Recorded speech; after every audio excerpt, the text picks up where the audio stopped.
Sebelum aku teruskan, aku kena bagi tahu dulu yang filem ini adalah untuk 18 tahun ke atas sahaja.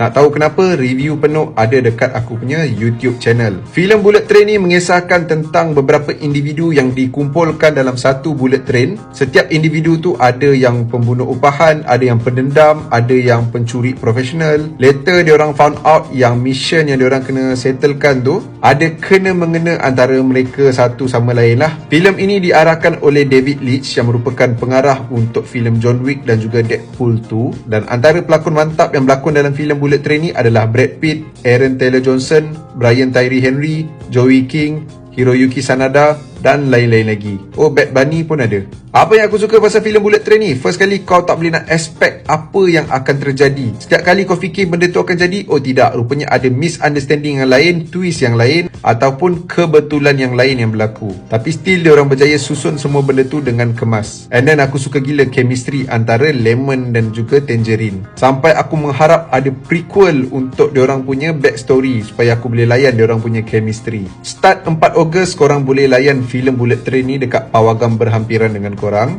Pawagam yang berjauhan pun boleh. Aku bagi movie ni 4.75 bintang daripada 5 bintang. Sikit lagi nak 5 bintang. Bapak best gila cerita ni.